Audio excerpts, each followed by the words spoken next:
오늘 우리에게 주시는 하나님의 말씀 함께 보겠습니다. 오늘 우리에게 주시는 하나님의 말씀은 창세기 22장 1절에서 12절까지의 말씀입니다. 저와 여러분이 한 절씩 교독하겠습니다. 창세기 22장 1절에서 12절까지의 말씀입니다. 그 일 후에 하나님이 아브라함을 시험하시려고 그를 부르시되 아브라함아 하시니 그가 이르되 내가 여기 있나이다. 여호와께서 이르시되 내 아들 내 사랑하는 독자 이삭을 데리고 모리아 땅으로 가서 내가 내게 일러준 한 산 거기서 그를 번제로 드리라. 아브라함이 아침에 일찍이 일어나 나귀의 안장을 지우고 두 종과 그의 아들 이삭을 데리고 번제에 쓸 나무를 쪼개어 가지고 떠나 하나님이 자기에게 일러주신 곳으로 가더니 제3일에 아브라함이 눈을 들어 그곳을 멀리 바라본지라. 이에 아브라함이 종들에게 이르되 너희는 나귀와 함께 여기서 기다리라. 내가 아이와 함께 저기 가서 예배하고 우리가 너희에게로 돌아오리라 하고, 아브라함이 이제 번제 나무를 가져다가 그의 아들 이삭에게 지우고 자기는 불과 칼을 손에 들고 두 사람이 동행하더니 이삭이 그 아버지 아브라함에게 말하여 이르되 내 아버지여 하니 그가 이르되 내 아들아 내가 여기 있노라. 이삭이 이르되 불과 나무는 있거니와 번제할 어린 양은 어디 있나이까. 아브라함이 이르되 내 아들아 번제할 어린 양은 하나님이 자기를 위하여 친히 준비하시리라 하고 두 사람이 함께 나아가서 하나님이 그에게 일러주신 곳에 이른지라. 이에 아브라함이 그곳에 제단을 쌓고 나무를 버려놓고 그의 아들 이삭을 결박하여 제단 나무 위에 놓고 손을 내밀어 칼을 잡고 그 아들을 잡으려 하니 여호와의 사자가 하늘에서부터 그를 불러 이르시되 아브라함아 아브라함아 하시는지라. 아브라함이 이르되 내가 여기 있나이다 하매 사자가 이르시되 그 아이에게 내 손을 대지 말라. 그에게 아무 일도 하지 말라. 내가 내 아들 내 독자까지도 내게 아끼지 아니하였으니 내가 이제야 내가 하나님을 경외하는 줄을 아노라. 아브라함이 눈을 들어 살펴본즉 한 수량이 뒤에 있는데 뿔이 수풀에 걸려 있는지라. 아브라함이 가서 그 수량을 가져다가 아들을 대신하여 번제로 드렸더라. 아브라함이 그 땅 이름을 여호와 이레라 하였으므로 오늘날까지 사람들이 이르기를 여호와의 산에서 증비되리라 하더라. 아멘. 이 말씀은 살아계신 하나님의 말씀입니다. 할렐루야. 네, 너무 좋은 계절이죠. 가을이 깊어가고 있습니다. 여러분들 이런 가을날, 이 가을밤에 무슨 생각이 나시나요? 이런 날은 어린 시절에 함께 추억을 같이 했던 친구들이 생각납니다. 저에게는 그 교회 유치부 때부터 친하게 지냈던 친구들이 있었습니다. 함께 맛있는 거 있으면 먹고 열심히 먹고 떡볶이 먹고 라면 먹고 우유 먹고 했는데 다 자라서 보니까 삼총사가 다 155, 저랑 똑같은 여행을 가서 그냥 2인용 침대에 가로로 셋이 누워자도 전혀 불편함이 없는. 근데 아마 이 영상 보면은 자기는 156이라고 또 막 그럴 거예요. 또 기억나는 친구들이 있습니다. 저는 교회 대학 청년부 다닐 때 제가 재치만점 인기 빵점 클럽이라는 이 클럽의 회장이었어요. 그러니까 그 재치는 많은데 그 남학생들에게 인기는 없어서 그냥 서로 재치만 공유하고 낄낄대고 짜장면 먹으러 다니면서 기도하고 찬양했던 이 재치만점 인기빵점 클럽에 제가 회장으로, 또 우리 회원들은 그중에 저만 결혼해서 지금 미국에 살고 있습니다. 예, 아직도 재치가 그냥 3만 점이고 인기는 더 떨어지고 그렇게 살고 있더라고요. 뭐가 그렇게 재밌었는지 그냥 짜장면만 먹으면 즐겁게 함께 했던 소중한 친구들이 기억납니다. 비록 친구와 멀리 떨어져 있지만 교회 친구들과의 그 소중한 추억 때문에 그 친구의 사돈의 팔촌을 미국에서 만나기만 해도 걔가 내 친구예요, 그렇게 이야기합니다. 아마 제 친구들도 제가 아는 사돈의 팔촌을 만나면 아 최세나 걔 내 친구예요 하고 그렇게 생각하고 말할 거라고 믿어요. 왜냐하면 우리가 함께 교회와 독서실을 오가면서 먹었던 사발면이 몇백 그릇이고 또 자판기 커피가 수백 잔이고, 또 유치부 성가대부터 청년부 찬양팀까지 함께 불렀던 찬양이 몇백 곡이고, 또 학업과 진로의 문제들 여러 가지 신앙의 어려움들에 대해서 함께 나누면서 기도했고 울고 웃었던 그 모든 순간들이 15년 이상 떨어져 있다고 해서 그렇게 쉽게 잊혀지지는 않는 것 같아요. 그렇다고 항상 친구들과의 관계가 원만하지는 않았어요. 다투기도 하고 오해하기도 하고 절교했다가 다시 만나기도 하고, 그게 친구 아니겠어요? 다행히도 이 155 클럽의 우리 친구들은 이렇게 함께 좋아하는 교회 오빠들이 겹치지 않아서 이상형이 겹치지 않으면 우정을 유지하기가 참 좋거든요.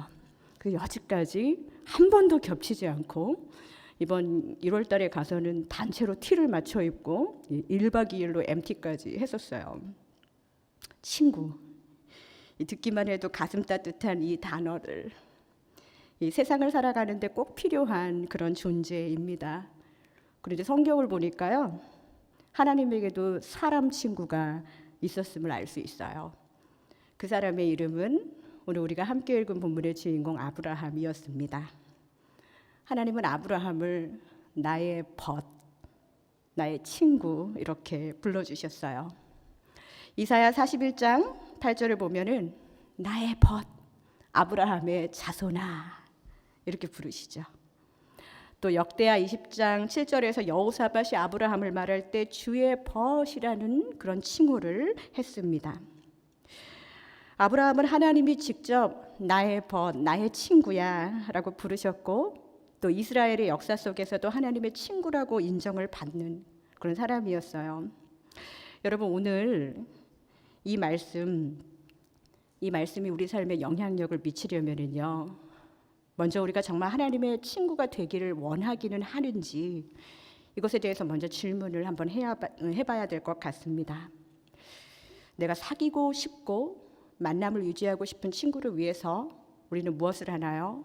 시간을 맞추고, 내가 좀 싫어도 취향을 맞추고, 내가 별로 관심 없어도 친구들의 이야기를 경청하고, 때로는 내 것을 손해본다고 해도 친구에게 그것을 줄 수 있고 또 달랠 수 있고, 친구가 힘들 때 달려갈 수 있는 그런 기꺼운 마음이 있어야 친구라고 할 수 있겠지요.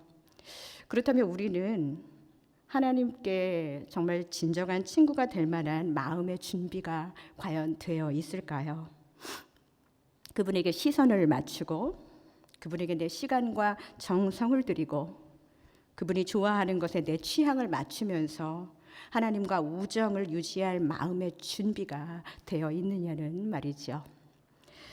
아브라함은 도대체 어떻게 했길래 하나님이 친구로 불러주셨을까요? 야고보서 기자는 야고보서 2장 21절에서 23절까지 이렇게 이야기합니다. 제가 한번 읽어볼게요. 우리 조상 아브라함이 그 아들 이삭을 제단에 바칠 때 행함으로 의롭다 하심을 받은 것이 아니냐. 네가 보거니와 믿음이 그의 행함과 함께 일하고 행함으로 믿음이 온전하게 되었느니라. 이에 성경에 이른바 아브라함이 하나님을 믿으니 이것을 의로 여기셨다는 말씀이 이루어졌고, 그는 하나님의 벗이라 칭함을 받았다는 거예요. 하나님의 벗이라 칭함을 받은 이유가 하나님이 아브라함이 하나님을 잘 믿었기 때문이라는 거예요. 여러분들 친구를 믿으시나요? 아브라함이 믿음에 있어서는 이스라엘에서 정말 알아주는 조상님이라는 것은 우리 모두가 다 알고 있는 사실입니다. 그의 믿음은 뭐가 그렇게 특별했을까요? 야고보서는 그가 행함과 함께 일하는 믿음이었다고 그의 믿음을 평가하지요. 우리가 읽은 이 행함을 그냥 단순하게 그냥 just do it 하면서 고민 없이 번뇌 없이 아픔 없이 할 수 있는 그런 행함의 종류가 아니었음을 우리는 알 수 있어요. 저는 오늘 이 말씀을 읽으면서 갑자기 울컥했어요. 그 아들 이삭을 제단에 바친다는 말만 들어도 마음이 아파요. 그 행함으로 의롭다 하심을 받았다는데 자식을 제단에 바치고 그것이 의롭다니요. 이게 무슨 말도 안 되는 소리입니까? 아브라함의 믿음과 아브라함의 행함이 같이 working together 했다고 하는데 그렇게까지 해서 하나님의 친구 소리를 듣는 것이 뭐 그렇게 대단한 일일까요? 우리에게는 이런 질문이 들지 않을까요? 교회를 끊임없이 다니면서 주일학교 때부터 성경의 영웅들 인물들 너무나도 많이 소개받았습니다. 아브라함은 말할 것도 없어요. 너무 많이 들은 믿음의 조상, 순종의 달인이지요. 그래서 그런지 아브라함은 하나님이 하라시는 대로 다 해도 이 창세기 좀 읽었다는 사람들에게는 전혀 놀랍지 않은 사건 같아요. 그냥 그의 믿음은 넘사벽, 내가 넘을 수 없는 벽이라는 거예요. 그래서 그런지 우리는 우리에게 일어난 엄청난 일들에 대해서 아브라함식으로 소화해내려는, 이 아브라함처럼 한번 소화해 보려는 시도조차도 안 하는 것 같다는 생각이 들었습니다.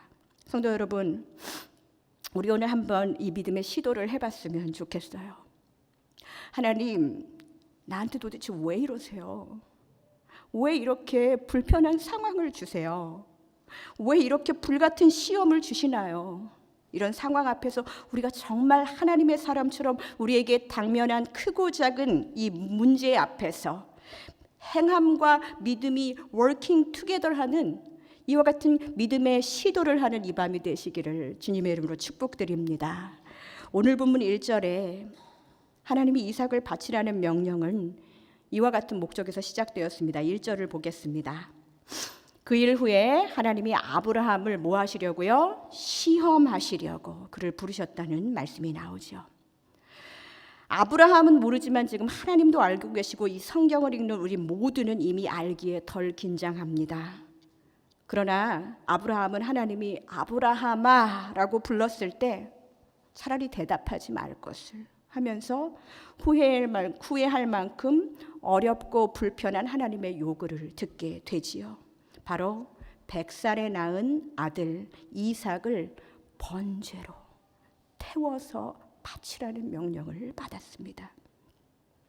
요즘 새벽기도 때 레위기를 묵상하시는 분들은 이 번제라는 말의 느낌을 더 클리어하게 이해하실 수 있을 거예요.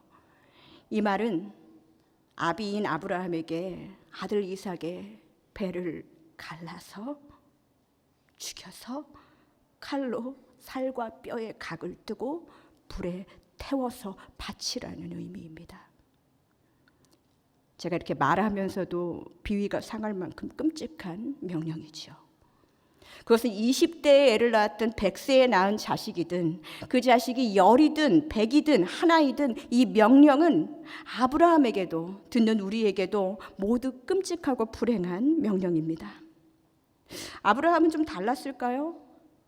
그냥 아무런 거리낌 없이 그 일을 했을까요? 믿음의 다리는 다 그래야 되는 건가요? 오늘 보면 4절을 한번 볼까요? 제3일에라는 말이 나와요. 제3일에 아브라함이 눈을 들어 그곳을 멀리 바라봤다라고 나와요. 하나님이 그 명령을 하신 지 3일째 되는 날이었던 것 같습니다. 그는 어떤 3일을 보냈을까요? 성경은 그의 인간적인 번민에 대해서 전혀 말해주고 있지 않습니다. 대신 아브라함은 이삭과 일행들과 함께 점점 하나님이 말씀하신 이 엄청나고 불편한 요구를 들어드리는 방향으로 행동을 하고 있어요. 번제에 쓸 나무도 쪼개어서 가지고 갑니다. 불과 칼도 가지고 갑니다. 재물도 함께 지금 올라가고 있어요. 아브라함은 자신 앞에 닥친 이 엄청나고도 불편한 현실 앞에서 그냥 그것을 행하고 있는 것입니다. 바로 행함과 믿음이 working together 하는 과정으로 들어가고 있는 것이죠. 하나님이 나에게 왜 이러시지? 왜 나에게만 이런 불편한 시간을 주시지?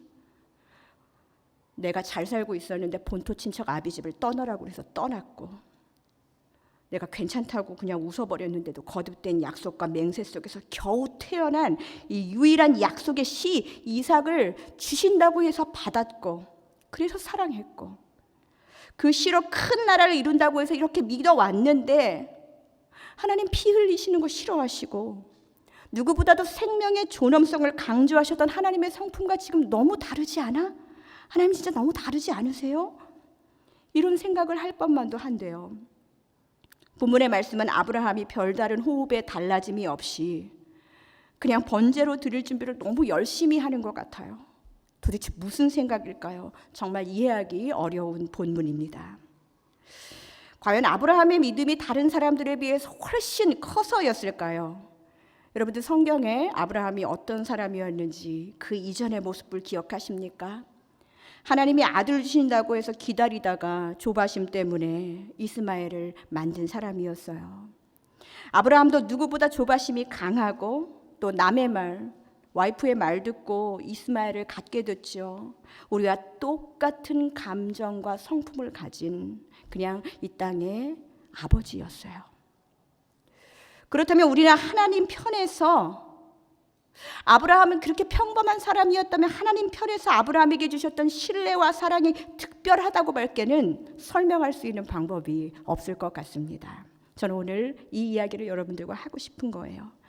창세기 18장에는 이런 신기한 말씀이 나와요. 창세기 18장 17절에서 19절까지를 우리 함께 읽겠습니다. 시작. 여호와께서 이르시되 내가 하려는 것을 아브라함에게 숨기겠느냐. 아브라함은 강대한 나라가 되고 천하 만민은 그로 말미암아 복을 받게 될 것이 아니냐. 내가 그로 그 자식과 건속에게 명하여 여호와의 도를 지켜 의와 공도를 행하게 하려고 그를 택하였나니 이는 나 여호와가 아브라함에게 대하여 말한 일을 이루려 함이니라. 아멘. 너무 아름다운 말이에요. 제일 처음에 읽은 말을 기억하세요. 내가 하는 것을 아브라함에게 숨기겠느냐라는 말을 하죠. 이 말씀을 하신 후에 하나님은요 아브라함에게 이 소돔과 고모라의 심판 계획을 아주 비밀리에 말씀해 주십니다. 하나님은 죄 많은 도성을 심판하는 분이시고 그 중에 의인이 한 명이라도 있으면 살려주시려고 막 찾으시던 그런 분이셨어요. 그래서 아브라함의 조카 롯은 아브라함 덕분에 소돔을 탈출할 수 있었습니다. 한마디로 하나님이 친구로 여기신 삼촌 덕분에 그 백으로 심판하느라 구원을 얻은 것이지요. 내가 하려는 것을 아브라함에게 숨기겠느냐. 하나님의 우정에 어린 그 말씀이 생각나지 않으세요? 하나님은 아브라함에게 당신의 계획까지 비밀리에 밝히 보이시면서 숨김없이 말해주시는 우정을 보여주셨어요. 그렇다면 오늘 본문에서 하나님은 아브라함이 이 하나님의 불편한 요구에 어떻게 행함과 믿음이 working together 하기 위해서 하나님이 보여주셨던 이 아름다운 우정의 이야기가 생각나지 않았겠습니까? 너무 엄청난 이야기를 들으면 그간에 있었던 모든 것들이 생각나지 않는 게 보통이에요. 아브라함에게 그 엄청난 사건 앞에서 삶의 엄청 당황스러운 순간에 우리가 기억해야 할 것이 무엇인지를 똑바로 보여주고 있는 것이 아브라함의 이야기입니다. 우리가 정말 불과 같은 시련 속에서 아무도 당하지 않고 나만 당하는 것 같은 이와 같은 어려운 순간 속에서 우리가 기억해야 할 것은 하나님이 나에게 행하셨던 사랑과 은혜의 순간들, 그 소중한 순간들을 기억해 내라는 것이죠. 바로 믿음과 행함이 working together 하기 위해서는 하나님과의 기억, 하나님과의 소중한 추억, 그것을 기억해내지 않고서는 불가능하다는 거예요. 나에게 있어서 아름다운 추억이 나를 구원해주지 않아요. 하나님께서 구원해주신 그 은혜를 기억해야 우리의 불과 같은 시련 속에서도 승리할 수 있다는 것을 보여주는 것입니다. 여러분들 이것을 믿으십니까? 오늘 본문 5절을 함께 보겠습니다. 5절 한번 같이 읽을까요? 시작. 이에 아브라함이 종들에게 이르되 너희는 나귀와 함께 여기서 기다리라. 내가 아이와 함께 저기 가서 예비하고 우리가 너희에게로 돌아오리라 하고. 이 말씀이 좀 이상하지 않으세요? 아브라함이 종들에게 이야기하는 거야. 내가 저기 이삭하고 가서 예배드리고 오겠다. 그 얘기는 가서 아들을 번제하고 오겠다라는 말이에요. 종들은 몰랐지만 아브라함은 알고 있었어요. 그런데 맨 마지막에 뭐라고 되어 있냐면 내가 돌아오겠다가 아니라 우리가 돌아오겠다라고 선포합니다. 분명히 이삭을 번제로 드리고 오면 혼자 온다고 하든지 아니면 그냥 말도 꺼내기 싫어서 하지 말든지 해야 하는데 아브라함은 뭐라고 했다고요? 우리가 돌아오리라 하고 말하고 있습니다. 무슨 의미일까요? 이 말도 어렵습니다. 우리는 히브리서 기자의 해석에서 그가 하나님을 우정하고 신뢰했던 믿음의 깊이를 한번 읽으면서 이 본문에 대한 힌트를 얻을 수가 있을 것 같아요. 히브리서 11장 17절에서 19절까지의 말씀을 함께 읽겠습니다. 아브라함은 시험을 받을 때에 믿음으로 이삭을 드렸으니 그는 약속들을 받은 자로 돼 그 외아들을 드렸느니라. 그에게 이미 말씀하시기를 내 자손이라 칭할 자는 이삭으로 말미암으리라 하셨으니 그가 하나님이 능히 이삭을 죽은 자 가운데서 다시 살리실 줄로 생각한지라. 비유컨대 그를 죽은 자 가운데서 도로 받은 것이니라. 아멘. 히브리서 기자는 아브라함에게 있었던 이 믿음은 이삭이 그 단에서 설령 죽음을 당해도 우리 하나님은 그 아들을 다시 살려주실 분이라고 그렇게 믿고 있었다는 거예요. 랍비 문헌 중에는요 굉장히 재미있는 문헌들이 있는데요. 이 22장 이 이삭을 제단에 바치는 그 본문 뒤에 바로 나오는 내용이 뭐냐면 사라의 죽음장이거든요. 알고 계시죠? 근데 어떤 랍비의 문헌에는 아브라함의 이 엄청난 얘기를 듣고 사라가 충격을 받아서 화병으로 죽었다. 진짜 그런 문헌이 제가 예전에 그 페이퍼 쓸 때 본 적이 있었어요. 기가 막히죠. 아들을 번제로 바치려고 했던 모든 생각과 과정 자체가 아버지인 아브라함에게도 또 아들인 이삭에게도 이것은 죽음과 같은 죽음과 진배 없는 시련이었겠습니다. 아들에게 칼을 갖다 댄 그 자체가 아들에게도 아버지에게도 씻을 수 없는 상처였을 것입니다. 이미 그 관계는 죽은 관계나 다름이 없는 거예요. 사람의 눈으로 보면 그냥 이미 게임이 끝난 관계입니다. 이삭도 번제 나무를 지고 갈 만큼 장성했습니다. 생각할 것을 못하는 단계가 아니었다는 거예요. 지금 상황은 사람의 방법으로 어떻게 할 수가 없어요. 하나님이 개입하시지 않으면 안 되는 상황이 되어버렸습니다. 그때 하나님이 다급하게 아브라함을 부르십니다. 아브라함아, 아브라함아 2번 부르십니다. 하나님도 급하셨나 봐요. 이 하나님의 불러주심에 아브라함은 또 바로 대답합니다. 칼 들었다가 대답합니다. 내가 여기 있나이다. 큰일 날 뻔했죠. 바울은 로마서 4장 21절에서 아브라함의 믿음에 대해서 그는 끝까지 약속하신 그것을 또한 능히 이루실 줄을 확신하였다고 그렇게 이야기합니다. 아브라함의 인생도 이삭의 인생도 끝나지 않았다는 거예요. 불같은 시험 속에서도 약속하신 그것을 능히 이루실 줄로 확신하고 그 칼끝을 이삭에게 대는 그 순간까지도 하나님이 주신 약속의 자녀이기 때문에 하나님이 살려주실 거라는, 하나님이 책임져 주실 거라는 그 믿음, 하나님 앞에 완전한 굴복이 있었다는 것입니다. 사랑하는 성도 여러분, 지금 혹시 이 자리에 불같은 시험 속에서 하나님이 나에게 왜 이러시지? 하는 믿음의 시험 가운데서 아파하시는 분들 계시다면 이 말씀을 기억하셨으면 좋겠어요. 그냥 하나님 친구 안 하고 좀 편안하게 사는 방법을 선택해야겠다는 생각, 그런 생각은 이미 내려놓으셔야 합니다. 하나님을 처음 알았을 때 평탄했던 내 인생이 신앙생활을 좀 깊이 하면 할수록 왜 이렇게 순조롭지 않는 세상살이를 하는지 힘겨운 분들에게 아브라함의 말씀은 우리에게 힘을 가져다 줍니다. 제가 초대교회를 섬기게 된 게 제가 3월 1일 3.1운동 100주년 기념으로 여기 부임했거든요. 그래서 이제 8개월째 접어들었습니다. 길지 않은 시간이지만 제법 친구들이 많아졌어요. 제가 우리 교회 와서 정말 믿음의 친구, 기도의 친구가 생기게 된 계기는 여러분도 기도 많이 해주셨지만 제 아이가 가슴을 여는 심장 수술을 한다고 그냥 사람들 앞에 기도 제목을 내놓았을 때였어요.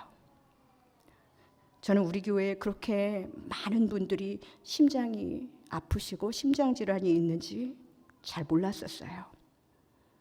어떤 분들은 몇십 년 전에 한 그 자국까지 보여지면서 저를 위로해 주셨어요. 저는 그 순간이 있기까지 자녀의 아픔으로 인해서 울고 계시는 엄마들이 그렇게 많은지 몰랐어요. 아니, 알기는 알았지만 다가와서 진심으로 말해주는 친구가 생겼던 것은 제가 제 아이의 수술을 앞두고 눈물의 시간을 보내고 있을 때, 그때였어요. 낯설은 전화번호, 그것으로 문자로, 카톡으로 찾아와서 본인도 아픈 시간을 보내고 있으면서도 이제 갓 만남을 시작한 어디서 온지도 모르는 이 최 목사의 아픔에 동참해주고 그 서로의 아픔을 진심으로 공감하면서 우리는 그렇게 친구가 되어서 함께한 친구들이 제법 생겼습니다. 하나님이 아브라함을 친구로 여기셨던 것도 이런 이유가 아니었을까요? 하나밖에 없는 외아들을 죄인들을 위해서 내어주셔야 되고, 아버지로서 내가 가장 사랑하는 자녀가 죄 없이 모욕을 당하고 던지어짐을 당하고 채찍에 맞고 그것도 모자라서 물과 피를 다 쏘는 이 처절한 이 절망의 시간을 아버지로서 바라봐야 하는 하나님의 아픔, 하나님의 고통에 동참하는 그와 같은 공감을 해줄 수 있는 친구, 그 사람 친구가 아브라함이 아니었을까요? 하나님의 아픔의 신학이라는 책을 쓴 일본의 신학자 가조 기타모리라는 신학자가 있어요. 이 기타모리라는 분은 이 사랑하는 아들 이 이삭을 제물로 바쳐야 했던 이 아브라함이야말로 하나님의 아픔에 가장 적극적으로 참여했다는 그렇게 참여했던 인물이라고 그렇게 소개합니다. 하나님은 이미 세상을 향한 구원 계획을 그리고 당신의 아들을 이 땅에 보내실 계획을 가지고 계셨지요. 그렇기에 아들을 제물로 바치는 아브라함을 보면서 그 누구보다도 아브라함의 슬픔에 깊이 공감하셨을 거예요. 아브라함은 하나님의 아픔에 함께 참여한 진정한 하나님의 사람 친구였다는 것입니다. 기타모리가 그 책에서 하나님의 아픔을 이렇게 표현했어요. 죄인에게 죽음을 명령하셔야 할 하나님과 그 죄인을 사랑하시려는 하나님이 싸웠다. 이 하나님이 다른 하나님이 아니라 동일한 하나님이시라는 사실이 바로 하나님의 아픔이다. 성도 여러분, 우리는 이 하나님의 아픔 때문에 구원을 받은 줄로 믿습니다. 거저받은 은혜라고 이 하나님의 아픔이 우리에게 늘 당연한 신의 몫이라고만 생각하고 그분의 아픔을 외면하면서 살았던 우리의 모습이 있다면 이 시간 회개했으면 좋겠어요. 아브라함아, 아브라함아, 이렇게 급하게 부르시면서 그 아이에게 내 손을 대지 말라, 아무 일도 그에게 하지 말라, 내가 내 아들 내 독자라도 내게 아끼지 아니하였으니 내가 이제야 내가 하나님을 경외하는 줄을 내가 알았다. 아브라함에게 이렇게 말씀하셨을 때 하나님은 그를 위해서 이미 예비해 놓으신 여호와 이레의 축복과 은혜가 있었다는 거예요. 그런데 만약에 아브라함이 이 말을 듣고 하나님 지금 저 시험하셨어요? 시험할 게 따로 있지 자식 문제로? 시험할 게 따로 있지 목숨 가지고요?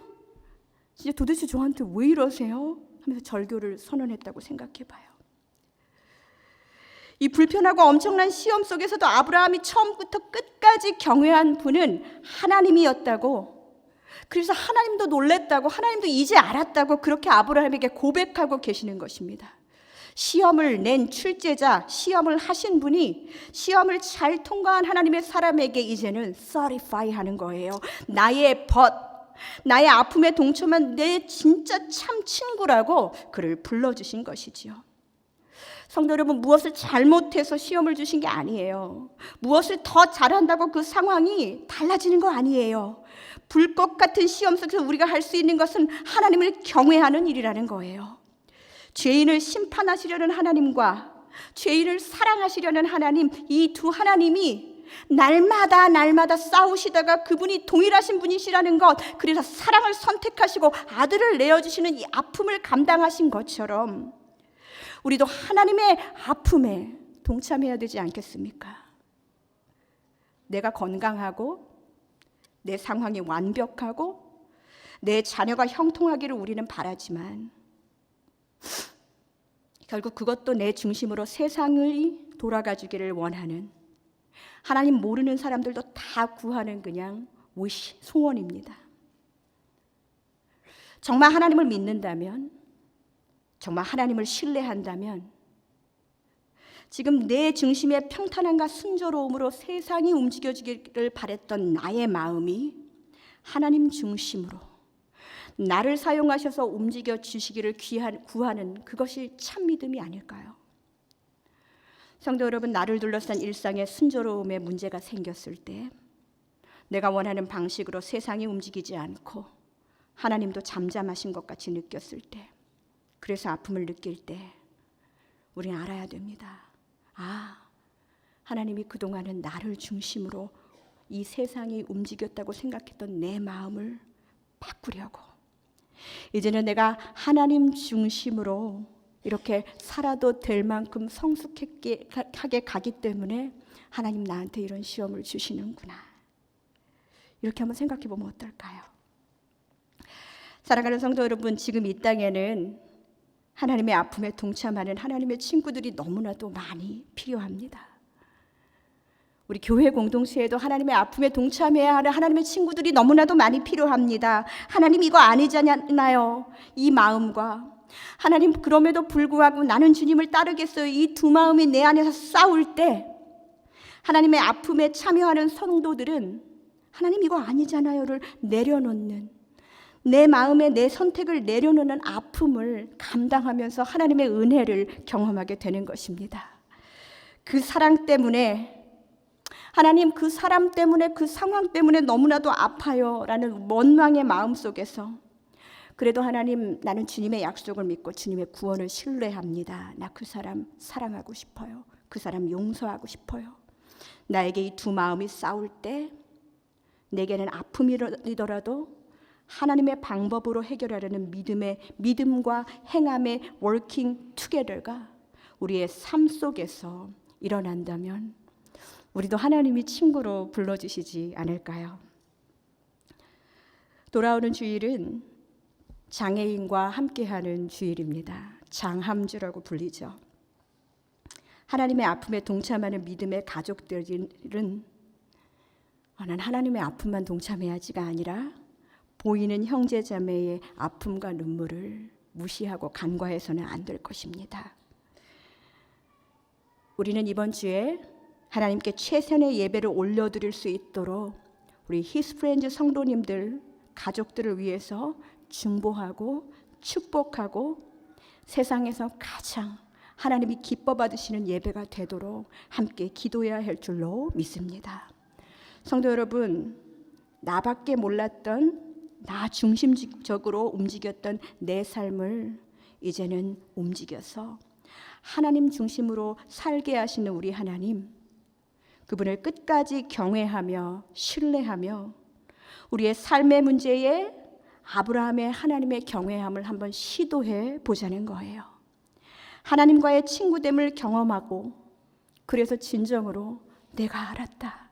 초대교회 누구 성도들, 우리 모든 초대교회 공동체, 내가 이제 알았다. 너희들이 진정으로 나를 경외하는 줄을 알았다. 너희들은 다 나의 친구다 라는 말씀을 들어보시면 어떻겠습니까? 사랑하는 성도 여러분, 우리 하나님을 끝까지 신뢰하며 하나님과의 친구됨을 반드시 경험하는 은혜가 우리 안에 넘치시기를 주님의 이름으로 축복드립니다. 함께 기도하겠습니다. 살아계신 하나님, 감사합니다. 하나님의 친구로 산다는 것을 너무 쉽게 생각했습니다. 아무런 아픔이나 십자가 지겠다는 다짐 없이 하나님의 친구, 그냥 눈에 보이는 축복만을 간구하면서 살았던 어리석은 우리들, 하나님 긍휼히 여겨 주옵소서. 주님, 우리도 하나님의 친구로 살게 하사 하나님의 아픔에, 내 이웃의 아픔에, 우리 교회 공동체의 아픔에, 이 땅의 아픔에 동참하고 이 땅을 위로하고 공동체를 위로하고 형제자매들을 위로하고 사랑으로 나아가는 하나님 중심의 삶을 살아가게 인도하여 주옵소서. 이같이 간구할 때 예수님의 이름으로 기도합니다. 아멘.